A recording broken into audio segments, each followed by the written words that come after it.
All right, boys and girls, today we're going to start our Kandinsky project, the concentric heart project, the concentric circles that we talked about while we were looking at Kandinsky's work last week. First thing we're going to do is we're going to start by drawing a heart. It doesn't really matter if you hold your paper vertically or horizontally, as long as you make a decent sized heart. So I'm going to hold mine vertically, and I'm going to start mid-page, and I'm going to start with one side of my heart, and I'm using black crayon because the paint will resist the crayon later on. So I did one side of my heart. Doesn't have to be perfect. Then I'm going to do the other side of my heart. You do it the best you can. Oops, I broke my crayon. That's okay because it still works. Okay. Then I'm going to go into my heart and I'm going to draw circles of various sizes. Okay. I'm just going to start in here, but you know what? I'll take a new crayon. All right. I'm going to start here. Maybe a medium-sized circle, and I want to make sure that all my circles touch to the best they can anyway. Maybe a smaller circle here touching that side, and I'm going to keep building off of that circle. Another circle here, maybe another bigger one here. It doesn't matter if your circle is a little long as well. It doesn't have to be a perfect round circle. It could be a little oblong. Okay, put another circle here. Remember, he had circles and squares. Maybe I could fit a little circle in here. Gonna keep on going. You will have some negative space in between your circles, and that's okay because you're going to paint the negative space when you're all finished with black paint, so it really won't make a difference. And I could fit a small one here and a small one here and one here. Maybe a long one here, and I'm going to keep on going. Notice how my circles are touching. It kind of reminds me of I don't know, pebbles that are kind of all close to one another. And I'm going to keep on going until I fill up my entire heart with circles using the crayon.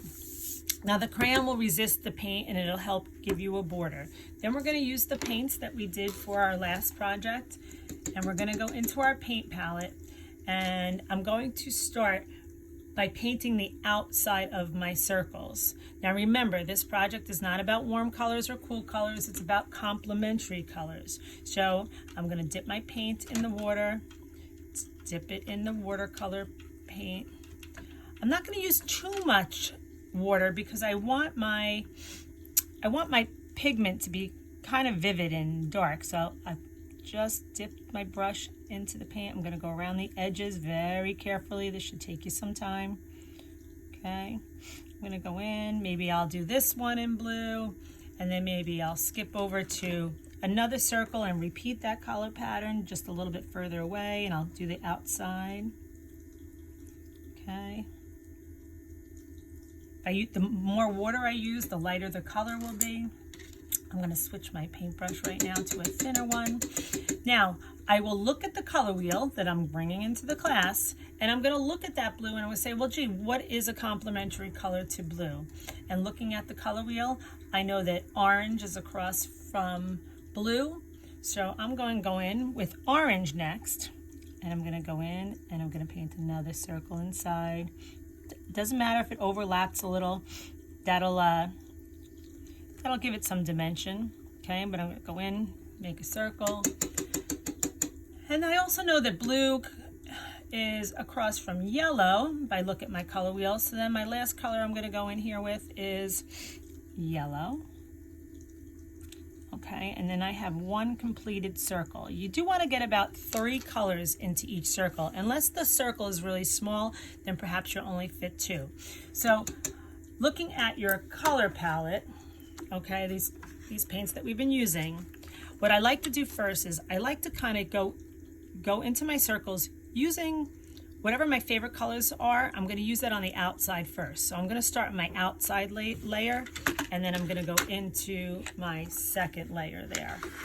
Okay, and until you complete your whole heart, and then when you're finished with all your hearts, you're going to go back through and go around the circles with black paint. Then we're going to cut out our hearts when we come back, when it dries, and we're going to paste it on brightly colored paper, and that'll be the end of your Kandinsky project. Hope you enjoyed it.